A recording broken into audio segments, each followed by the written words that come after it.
মহানগৰী বৰপাৰীৰ নন্দনগিৰি পথত চুৰিকাণ্ড সংঘটিত হৈছে। শুকুৰবাৰে বিয়লি গৃহস্থ নথকাৰ সুযোগ লৈ দুঘৰত চোৰে চলালে লুটপাট। পিছফালৰ দুৱাৰ ভাঙি প্ৰথমতে কংকন মজুমদাৰৰ ঘৰত চুৰি, তিনিজনীয়া চোৰৰ দলৰ আৰু লুটি লৈ গ'ল সোণৰ মুদ্ৰা, এডাল সোণৰ চেইন, লগতে নগদ 30,000 টকা। ইয়াৰ পাছত চোৰৰ দলটো সোমাই কাষৰে ক্ষীৰতা নাথ নামৰ এগৰাকী ব্যক্তিৰ ঘৰত আলমাৰীৰ লকাৰ ভাঙে লুটি নিলে 2 লক্ষাধিক টকাৰ সোণৰ অলংকাৰ।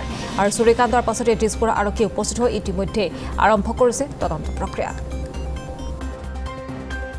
আহিলোঁ মই 7:30ত আহিছোঁ।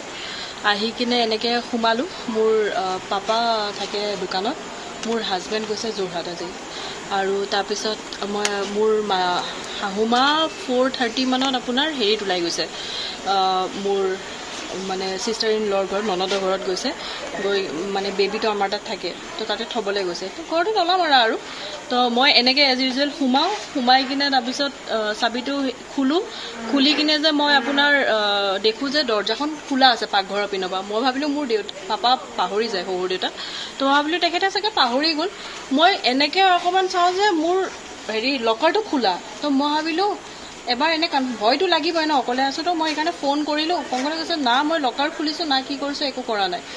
শাহুমা কৈছে নাই।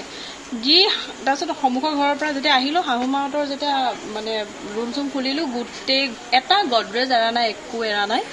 আপোনাৰ কি কৰিলে, গ'ল্ড কইন নিলে, কেছ নিছে, মাৰ সোণৰ চেইনডাল নিলে। সেয়া আৰু এনেকুৱা আৰু আমিতো আৰু মিডিল ক্লাছ ফেমিলি আৰু CCTV কেমেৰা তেওঁলোকৰ হেৰিৰ পৰা আহি কিনে আমি দেখিলোঁ এজন দিছপুৰৰ OC আহিছিলে।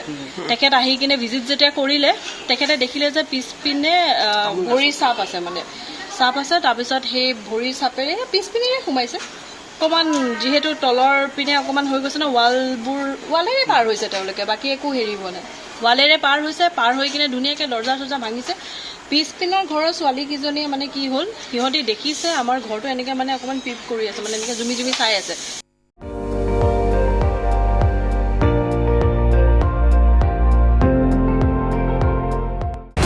আপুনি চাই আছে ND24, সৰ্বশ্ৰেষ্ঠ নহয় সৰ্বোত্তমৰ দৌৰ।